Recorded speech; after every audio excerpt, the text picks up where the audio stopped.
자, 여러분 반갑습니다. 빌딩 시스템 강의를 시작할게요.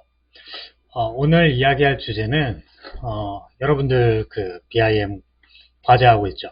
과제를 하고 있는데 그 과제가 아직도 어려울 거예요. 어려울 거라서 선생님이 여러분들한테 도움이 될 만한 자료를 원래는 뒤에 나중에 우리가 수업에 BIM 사례라던가 이런 것들을 보여주는 시간이 따로 있는데 이걸 좀 땡겨서 여러분들한테 BIM에 대해서 먼저 설명을 좀 하고 여러분들이 과제를 하는데 도움이 될 수 있도록 설명을 좀 먼저 해주려고 이렇게 수업을 조금 조절을 했습니다.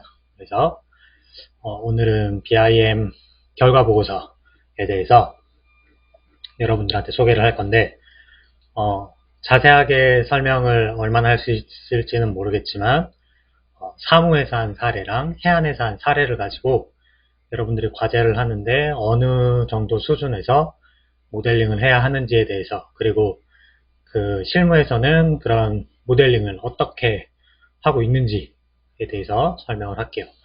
원래대로라고 하면 8주차에는 원래 중간고사 기간이긴 한데 우리가 온라인을 하면서 중간고사가 이제 없기 때문에 중간고사가 따로 없으니까 그 시간을 대신해서 진도를 나가려고 했는데 진도를 나가는 대신에 여러분들이 지금 좀 어려운 부분에 대해서 보충 설명을 하는 시간으로 대체하는 걸로 진행을 해보도록 하겠습니다. 그러면 사례를 보면서 여러분들한테 설명을 해드릴게요. 먼저 설명할 거는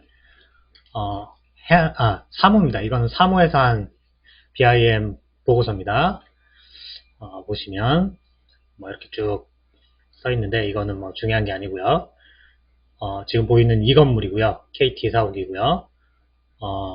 BIM으로 모델링을 했고 이거는 이미지를 BIM에서 렌더링을 해서 만든 겁니다. 이 뒤에 이런 배경은 아마 포토샵일 겁니다. 포토샵으로 했을 거예요. BIM하고 포토샵을 적절히 사용을 한 게 될 거고요. 이런 것도 합성을 했을 겁니다. 넘어가고요. 건물은 이렇게 생겼어요. 이 건물을 모델링을 그럼 어떻게 했는지 한번 살펴볼게요. 지금 보이는 이미지들은 전부 모델링을 한 걸 가지고 렌더링을 건 사진들입니다. 실내, 실외 이렇게 잘 만들었죠? 네, 잘 만들었습니다. 여러분도 충분히 이 정도 만들 수 있는 걸로 제가 알고 있습니다. 하지만 이 정도 수준으로 사실적으로 렌더링을 해서 보고서에 넣어야 된다는 건 아닙니다. 이거는 그냥 사례기 때문에 보여드리는 거고 이 정도를 바라진 않습니다, 선생님이. 자, 일단 보면 여기는 지하인데요. 보면 배치도가 먼저 나왔죠? 이거 배치도구나. 배치도인데 스케일을 보면 1대 500 수준으로 배치도를 만들었어요. 여러분도 제가 배치도를 넣으라 그랬죠? 지금 보이는 정도 수준에서 배치도를 그리면 선생님이 판단하기에 아주 훌륭한 정도 수준의 배치도 그림입니다. BIM에서만 작업을 했기 때문에 이 정도만 나와도 아주 훌륭한 거예요. 잘한 겁니다. 이 정도 모델링하는 게 쉬운 길이 아닙니다. 이 정도면은 충분하다고 보고 있고요. 지하인데 보면은 스케일이 여기도 이건 필요 없으니까 넘어갈게요. 이 로비층인데 1대 250 정도 스케일이 됩니다. A3를 기준으로 했을 때 1대 250 정도로 모델링을 하면은 이렇게 배치가 되는데 여러분들이 건물 규모가 좀 제법 클 겁니다. 물론 이 건물도 큰 건물이긴 하지만 여러분들 건물이 크기 때문에 선생님이 판단하기에는 1대 300 정도 수준이면 여러분들 건물을 어느 정도 표현할 수 있을 거라고 생각을 하고 있고요. 그 다음 1대 300으로 하게 되면 여러분도 알겠지만 표현을 하는 게 한계가 있죠. 모델링을 아무리 자세하게 하더라도 도면으로 표현할 수 있는 수준이 정해져 있죠. 그죠? 그래서 여기도 보면 1대 300 정도 수준이 될 겁니다. 이 정도 수준에서 모델링을 하시면 될 것 같고 도면을 만들 때도 이 정도 수준으로 나오면 된다라고 보시면 돼요. 판단하시면 되고 제가 이 도면을 보면서 어떤 식으로 도면을 만들어내면 적당한지에 대해서 설명을 할게요. 일단 평면도 같은 경우에는 기준층을 중심으로 해서 한 10개 정도의 평면도를 만들려고 했는데 지하가 있으면 지하도 하나 정도는 이렇게 넣으셨으면 좋겠고요. 도면을 조금 확대되어 있는 도면을 위주로 한번 볼까요? 이건 1대 200으로 만들었네. 좀 더 디테일하게. 보면은 확대를 한번 해볼까요? 확대를 해보면 도면이 그렇게 자세하지가 않죠, 생각보다. 여러분들이 뭐 보면 알겠지만 그게 자세하지가 않습니다, 생각보다. 이 정도 수준은 여러분들이 충분히 모델링을 해서 표현할 수 있는 정도 수준이 됩니다. 그래서 이 정도 수준으로 만든다고 생각하시면 될 것 같고, 구조체 표현을 하시고요. 그 다음에 여기 보면 커트널 부분인 것 같습니다. 커트널이 있고요. 그 다음에 외장재를 얘는 커트널로 썼기 때문에 커트널까지만 이렇게 표현을 했어요. 그래서 저번에 얘기할 때도 건축 도면, 그 다음에 구조 도면, 그 다음에 설비 도면 이렇게 총 3가지 정도로 만드시면 되는데, 이 3가지로 만들 때 평면도를 기준으로 했을 때 표현하는 수준이 골조, 그러니까 구조를 표현하는 거랑 외장재를 표현하는 정도 수준에서 표현을 하면 된다라고 했습니다. 여기도 보면 그런 정도 수준으로밖에 안 됐어요. 내장재라든지 이런 것들은 전혀 표현이 안 돼 있죠. 단일재랑 이렇게 표현을 1대300 스케일에서는 할 수도 없고 하기도 어렵습니다. 그래서 여러분도 이 정도 수준에서 건축 모델링을 하면 된다라고 생각을 하시면 될 것 같아요. 더 자세하게 할 필요가 없고 이 정도 수준이면 충분합니다. 대신에 이렇게 보면 그리드라든지 치수선들은 나와 있는데 이거는 여러분들이 당연히 좀 표현을 해주셔야 되죠. 이런 거 표현해 주시고 중간에 이런 구조와 관련된 것도 표현이 되어 있는데 이거는 여러분들이 필요하다고 판단되면 이건 넣으세요. 아니면 구조 도면에 넣으셔도 되긴 하는데 필요하면 건축 도면에도 이렇게 표현을 하시면 될 것 같아요. 모델링을 할 때 어차피 다 보이는 거니까 거기에 맞춰서 표현을 하시면 될 것 같아요. 보면 여기는 화장실을 좀 자세하게 표현을 해놨는데 화장실을 이렇게 자세하게 표현을 안 해도 선생님은 괜찮아요. 이렇게 만약에 표현을 못한다 그러면 여기에 지금처럼 실명을 이렇게 적어놨죠. 여기 밑에 보면 여기도 그런 실명을 적으세요. 가구를 다 표현하기 어려울 경우에는 사실 어려울 거라고 봐요. 그냥 정해줄게요. 넣지 마세요. 요런 거 건축 도면에는 이거 넣지 마세요. 넣지 않는 대신에 여기에 실명을 넣으세요. 엘리베이터를 표현하지 마세요. 표현 안 하는 대신에 여기에 보이드 표시를 해주세요. 보이드 표시를 어떻게 하냐고 물어보는 친구들이 있을 텐데 주석 기능 이용하면 됩니다. 주석 기능 이용해서 여기 이렇게 건축 도면 위에다 보이드 된 표시를 해주시면 될 것 같아요. 가구도 지금 여기 보이는 이런 가구들은 넣지 마세요. 넣게 되면 용량도 문제가 되고 여러분들이 힘드니까 그거는 뺄게요. 건축 도면에서 빼겠습니다. 이렇게 하시면 될 것 같고 넘어가 보면 조금 더 디테일하게 표현이 되는데 이건 넘어갈게요. 지금 보이는 도면들은 전부 다 레빗을 이용해서 BIM에서 다 추출한 도면들이에요. 그래서 여러분들이 알고 있는 CAD를 이용해서 그리는 도면하고 좀 다르죠. 지금 밑에 여기 있는 이 도면들은 바닥에 깔아놓은 도면이에요. 실제는 이 도면은 모델링하고 이거는 바닥에 깔린 도면이라고 보시면 돼요. 이런 정도 수준이면 충분합니다. 표시를 이 정도 수준에서 해주시고 실명 이런 것들 잘 표시해 주시면 가구가 없더라도 공간을 이해할 수 있기 때문에 그거는 적정하게 여러분들이 좀 조절을 해주세요. 넘어가서 위로 상부로 좀 올라올게요. 똑같은 도면이 계속 반복되고 있기 때문에 그래 여기 보면 램프가 있는데 이런 램프를 여러분들이 표현하는 거 좀 어려워하는 친구들이 있을 것 같긴 한데 램프 표현해 주세요. 램프 표현이 돼 있어야 됩니다. 가구 같은 거랑 이런 거 생략하는 대신에 램프 있어야 됩니다. 램프 넣어 주시고요. 계단 이런 거 있으면 충실하게 모델링 다 해주시고요. 그 다음에 램프상에서 여러분들이 이렇게 지금 표현하기가 하다가 잘 안 되는 부분이 있어 어렵다. 지금 램프 구간이 전체가 램프일 수도 있지만 뭐 부분적으로 램프인 경우도 있고 뭐 그렇습니다. 표현을 잘 못하겠으면 부분적으로 주석 기능을 이용해서 그려도 그거는 선생님이 이해를 할게요. 그거는 주석을 이용하셔도 모델링 한 걸로 선생님이 판단을 하겠습니다. MEP 관련된 건 넘어가고 지금 보이는 거는 구조도면입니다. 구조도면도 지금 보이는 정도 수준으로 하시면 돼요. 구조도면 보면 이 구조도면에 이 보라던가 빔의 두께, 이름 뭐 이런 걸 막 적는 복잡한 도면들이 있는데 그렇게까지 바라지 않습니다. 그런 거 생략하셔도 됩니다. 지금처럼 바닥에 있으면 슬라브 밑에 보와 그러니까 거더와 빔이 큰 보와 작은 보가 이렇게 지나가고 있고 기둥이 표시된 이 정도 수준의 구조 도면을 만들면 충분합니다. 당연히 내력벽은 모델링 하셔야 되고요. 내력벽, 그 다음에 기둥, 보 이렇게 모델링을 하시면 됩니다. 기초 도면 이런 거는 필요 없습니다. 이렇게 하시면 될 것 같고 인면도 지금 단면도가 먼저 나왔나요? 단면도가 나왔는데, 단면도는 지금 보면 생각보다 안 복잡하죠? 이 정도 수준이면 되는데, 여기 보면 복잡한 부분들이 있어요. 이런 디테일을 확대해 보면, 이런 부분에 이제 인면이랑, 그 다음에 슬라브랑 결합되는 부분이라든가 이런 게 모델링이 자세하게 돼 있는데, 그렇게까지 도면을 만들 필요는 없습니다.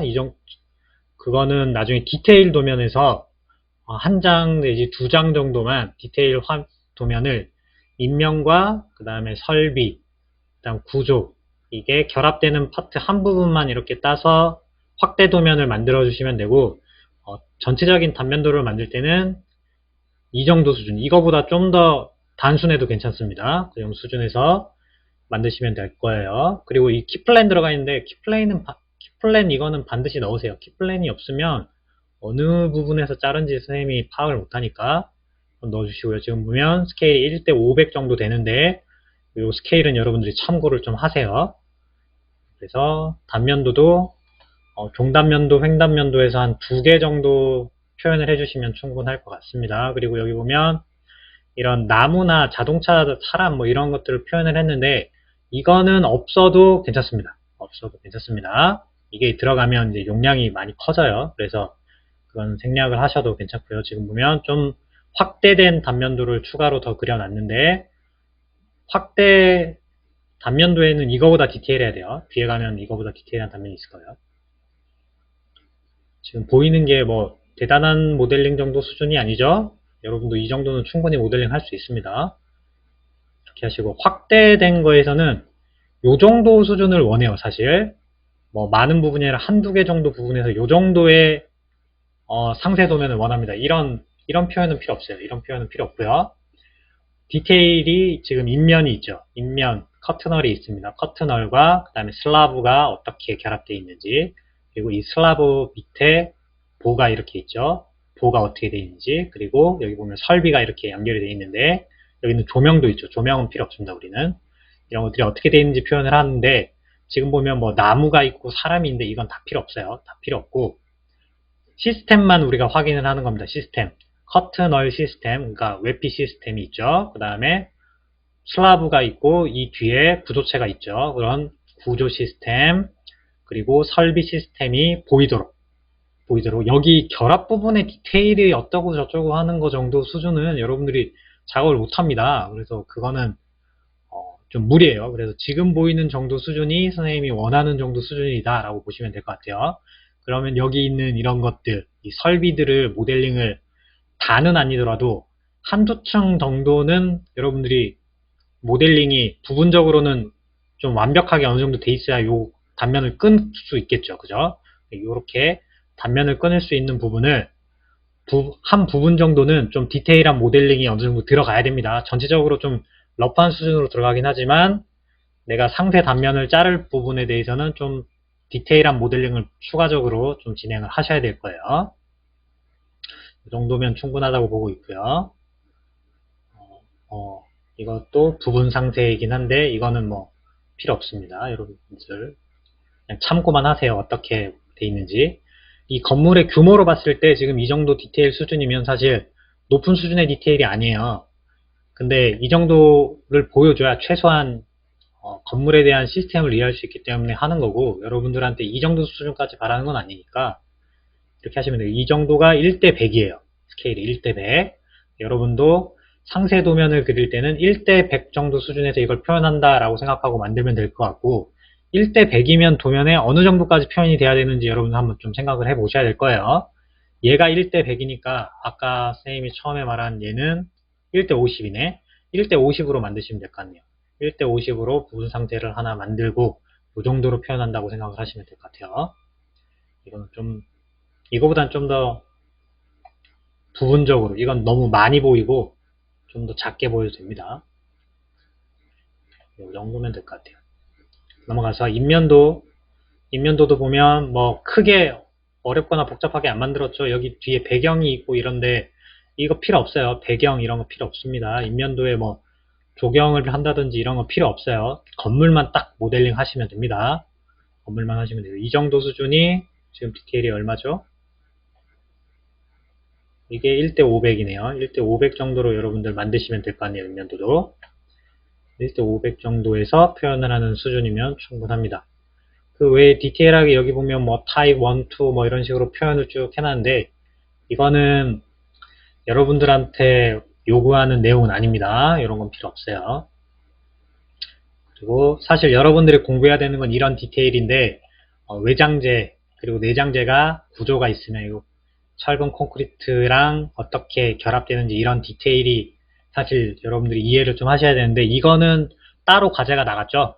따로 과제가 나가 있기 때문에 이거에 대한 거는 모델링을 할 필요는 없고요. 필요하면 하는데 이런 것들을 만드실 필요 없어요. 이런 화면을 만들 필요는 없습니다. 만들 필요는 없고 어떤 게 적용이 됐는지만 표현을 하시면 될 것 같아요. 이렇게 적용을 해서 타입 1, 2, 3가 있으면 어떻게 구조랑 시스템들이 이렇게 연결이 되는지에 대한 것 디테일을 이렇게 표현을 해놓은 거예요. 잘 돼 있죠? 여러분들 이렇게 나중에 만드시면 돼요. 지금 위에 올라온 평면도가 이제 나오기 시작하는데 평면도를 좀 확대를 해보면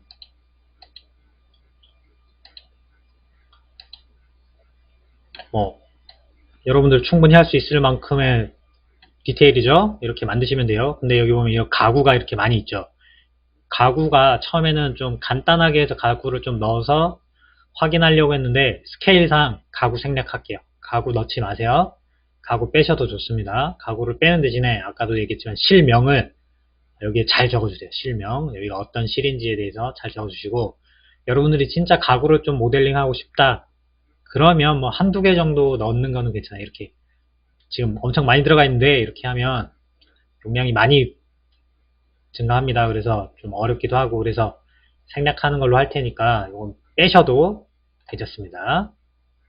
하고 싶은 사람은 하는데 안 하는 게 좋을 것 같아요. 안 하는 방향으로 하세요. 안 하는 방향으로 하시고요. 가구는 빼는 대신에 여기 보면 파티션이라든가 이런 가벽을 이용해서 공간 분할된 것들이 있는데 이런 것들은 넣어주세요. 넣어주시고요. 화장실 이런 건 필요 없다고 얘기했죠. 하시면 될 것 같아요. 이 위에 가면 더 디테일하게 막 사람도 들어가 있고 하는데 이런 거 필요 없습니다. 필요 없는 거 불필요한 건 최대한 줄이시면 될 것 같아요. 그 다음에 뭐 공간 조닝에 대한 것도 설명이 쭉 나와 있고 한데 이거는 여러분들이 만드실 필요는 없습니다. 얘니까 보기만 하세요. 이렇게 돼 있고요. 뒤에도 보면 이런 내용들이 쭉 나와요. 이게 총 한 180페이지 가까이 보고서가 만들어져 있어요. 부분 디테일들이 많이 등장하죠. 아까 1대 250분의 1 정도 수준은 표현할 수 있는 한계가 있기 때문에 이렇게 100분의 1이나 50분의 1이 중간중간에 많이 들어가요. 그 부분이 조금만 달라져도 그거를 보여줘야 되기 때문에 많이 들어갑니다. 선생님이 원하는 수준이 딱 이 수준인데 얘는 1대 33.3을 만들어 놨네요. 뭐, 이 정도면은 적당할 것 같긴 한데 1대 50 정도면 충분한 것 같아요. 1대 30 정도로 만들면 더 도면이 보긴 좋겠지만 1대 50 정도로 만든다라고 생각을 하시고 여기 보면 부가적인 표시들이 이렇게 나가 있는데 이거는 안 하셔도 돼요. 이런 거 필요 없어요. 필요 없으니까 이런 건 생략하시고요. 사람 뭐 이런 거 필요 없으니까 생략하시면 됩니다. 디테일들이 막 나오죠. 그럼 그 대신에 치수를 좀 기입해 주세요. 여기 보면 천장고 여기 실링 있는 부분까지 천장고가 얼마인지 여기 슬라브가 있으니까 여기서부터 여기까지 층고는 얼마인지 이런 것들을 좀 표현을 해서 여기서부터 여기까지 치수는 어느 정도 되는지 이런 것들을 좀 여러분들이 익히는 거라고 생각하고 표현을 했어요. 여기 보가 있는데 이 보랑 보 사이의 거리는 어느 정도 되는지 이 보와 여기 인면 마감까지는 거리가 어느 정도 되는지 이런 치수선들을 좀 이렇게 뽑아 가지고 표현을 해주세요. 여기서는 그 치수가 빠져 있는데 좀 표현을 해주세요. 네, 그런 내용들이 여기 쭉 나옵니다. 이거는 피난동선이네 보니까 피난동선이에요. 그래서 여기 비상계단 있는 데로 나가려면 거실의 맨 끝에서 제일 먼 데에서부터 문을 통해서 여기까지 가는 거리를 이렇게 계산한 거. 이거는 피난동선과 관련 있는 거라서 이렇게 법규 검토한다고 만들어 놓은 것 같습니다. 이런 건 뭐 여러분들이 만드실 필요는 없습니다. 근데 나중에 실무하면 이런 것도 만들어요, 실제로. 그리고 프로그램 중에 이런 피난 동선을 자동으로 계산해주는 프로그램도 사실 있어요. 그런 식으로 만들어져 있다는 거. 참고만 하시면 될 것 같아요. 그리고 앞에 도면에 추가적으로 필요한 부분들을 이렇게 설명이 쭉 나가요. 이 보고서를 만들 때는 진짜 실제 이렇게 만듭니다. 이렇게 만들어져 있고요. 그리고 중간중간에 이런 3D 같은 거를 집어넣어서 이해를 좀 쉽게 하기 위한 것들하고, 이거는 구조 분석도 했네요. 구조.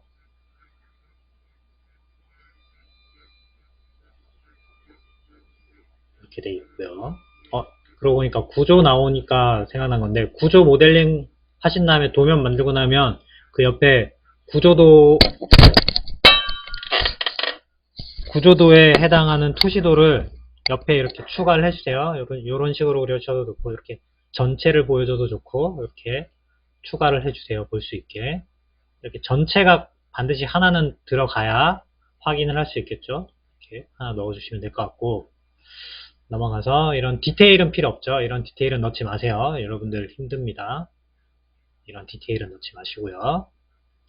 구조도 하면은 이런 식으로 나와요. 이렇게 슬라브가 깔리면 이 슬라브 양쪽으로 힘이 어느 정도 전달되는지, 그 다음에 각각의 보의 명칭들이 붙어요. 그럼 이 명칭별로 이렇게 해서 어떤 보가 여기 들어가 있는지, 구조로 쓰이는 골조의 종류와 그 다음에 치수, 뭐 강도, 이런 것들이 여기 기입이 되게 되는데, 이런 것까지는 할 필요 없어요. 생략. 이렇게 구조를 보여주는 도면 이렇게만 나오면 됩니다. 이런 슬라브 양쪽으로 힘 전달 방향이라든지 번호 이런 건 필요 없어요. 넘버링. 치수선이랑 그 다음에 여기 보이는 그리드 이 정도만 만들면 구조도면은 충분합니다. 이렇게 만드시면 될 것 같아요. 구조도면의 숫자도 평면도의 숫자랑 맞출게요. 그럼 10개 정도로 맞추고, 그러면 평면도, 만약에 평면도를 지하 1층, 그 다음에 지상 1층, 5층, 10층, 15층 뭐 이렇게 만들었다. 그러면 구조도도 그 평면도에 해당하는 구조도를 그리면 됩니다. 지하 1층 평면도를 그렸으면 지하 1층 구조도를 그려주고요. 그 다음에 1층 평면도를 만들면 1층 구조도도 만들고, 이렇게 해서 구조도면도 총 그러면 10개로 하는 걸로 하겠습니다. 10개로. 구조는 넘어가고, 이거는 뭐 에너지 시뮬레이션도 했네요. 실무 가면 뭐 많이 해요. 여러분들이 학교에서 배운 거 이상으로 사실 공부를 회사 가면 안 할 것 같지만 여러분들이 공부해야 될 게 정말 많아져요. 어떤 것들을 하고 있는지 보는 것도 여러분들한테 도움이 됩니다. 사실 디테일은 뭐 이런 디테일이 있다 하는 거고요. 넘어갈게요. 넘어가서 뭐 계속 분석을 뭐 열심히 했네요. 에너지 분석하려고 뭐 많이 했습니다. 보니까 넘어가고, 쭉 넘어가서 뒤에 부분에 가보면 뭐가 있나, 조명에 관련된 것도 있고, 여기는 설비에 대한 모델링을 보고서에 별로 많이 표현을 안 해놔가지고 그거는 제가 다른 사례를 보면서 설명을 해드릴게요. 이런 식으로 써요. 여기서는 설비와 관련된 거를 이렇게 개통도로만 그려놨어요. 그래서 평면도에서 이렇게 된다라고 표현해놓고, 뭐 단면을 끊었을 때 어떻게 된다 이렇게 표현만 하는데, 이렇게 하면 이게 이해가 안 되기 때문에 보통 일반적으로 좀 더 자세하게 그려주려면 이렇게만 그리는 게 아니라 이게 평면도 위에 얘가 올라가 있어야 되거든요. 근데 지금 여기는 그렇게 안 만들어 놨어요. 여러분들은 그렇게 그리면 안 되고, 이건 이렇게 표현해주면 사실 잘 이해를 할 수가 없어요. 이거 보니까 지열 발절도 있네. 이런 식으로 개통도를 수직 개통도, 수평 개통도 이렇게 둘 다 만들었죠. 수직으로 올라가서 어떻게 연결되는지 뭐 이런 것도 만들어 놨습니다. 그렇죠? 이렇게 만들어 놨는데 나중에 여러분들 실무 가면 배우게 될 겁니다. 이게 보통 우리가 하는 개통도입니다. 이거 보니까 이거는 물을 공급하는 건데, 보니까 이건 스프링클러네요. 스프링클러입니다. 그래서 물을 이렇게 해서 지하에서 물을 받아서 일부는 위로 올려서 위에 물탱크로 가죠. 물탱크로 가고, 부분적으로는 직수를 연결해서 설비로, 소화설비로 연결을 쭉쭉 하는데, 부분적으로는 위에 저장되어 있는 물탱크에서 밑으로 내려와서 이렇게 연결시키는 방법도 여기서 여기로 들어갔다가 여기로 이렇게 내려와서 이렇게 연결이 되죠. 여기 연결된 거랑 여기 연결된 게 지금 따로따로 연결이 되어 있죠. 그래서 차이가 있습니다. 이렇게 연결이 되어 있다라고 하는 걸 보여주는 개통도입니다.